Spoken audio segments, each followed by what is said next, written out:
ఏ guys ఇవాళ పొద్దున్నే మా లైఫ్‌లో ఒక ఇన్సిడెంట్ జరిగిందన్నమాట. అది మీకేంటో చెప్తాను. ఇవాళ మా మమ్మీ కాడికి ఒకాయన రైస్ ప్యాక్స్ తీసుకొనొచ్చాడన్నమాట. రైస్ ప్యాక్స్ తీసుకొనొచ్చి, "అక్క నేనొక బస్ డ్రైవర్‌ని. నాకు రైస్ ప్యాక్స్ ఏశారు. కానీ ఆళ్ళెవరు తీసుకెళ్ళట్లేదు. నేను నమ్ముకున్నాను తీసుకొచ్చుకున్నాను. ప్లీజ్ తీసుకోండి అక్క" అని అన్నాడు. తీసుకోనండి అనేసరికి ఒకసారి ఇప్పదీసి చూపించానంటే, ఇప్పదీసి చూపిస్తే చాలా బాగుండే బియ్యం. ఎంత బాగుండే అంటే అంత బాగుండే. ఇంత బాగుండే అని చెప్పి మా మమ్మీ ఏం చేసింది, 4 ఉండే కదా 4 తీసుకుందాం అని చెప్పి చుట్టూ నలుగురిని గుంపు కూడా ఇచ్చేసిందనమాట. నలుగురిని గుంపు కూడా ఇచ్చేసి చాలా బాగుండే బియ్యం తీసుకోండి అని చెప్పి ఇప్పించింది. ఇప్పించేసరికి వాడు అన్నాడు, "అక్క మా దగ్గర నూనె ప్యాకెట్లు కూడా ఉండే, నూనె డబ్బాలు కూడా తీసుకొస్తానని చెప్పి ఫోన్ నెంబర్ ఇచ్చి వెళ్ళాడు. తీరా మేము ఆ రైస్ ఉప్పు తీసి వండుకుందాలని ఉప్పు తీసేస్తే మొత్తం స్టోర్ బియ్యమే, అడుగంతా స్టోర్ బియ్యం, ఒక్కటి వాసన అస్సలు ఏమీ బాలేదు. ఇంకా వాడు ఫోన్ నెంబర్ ఇచ్చి వెళ్ళాడు కదా నూనె ప్యాకెట్లు కానీ చెప్పి ఆ ఫోన్ నెంబర్కి ఫోన్ చేస్తే బ్లాక్డ్.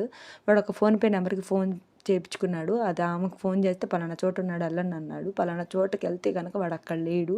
ఆ సిమ్మే ఇస్తిరి కొట్టేసేసాడనమాట. ఇంకా పోలీస్ కంప్లైంట్ ఇచ్చాము. బీ కేర్ఫుల్, మీరు చాలా జాగ్రత్తగా ఉండండి, ఎవరిని గుడ్డిగా నమ్మకండి, ఓకేనా.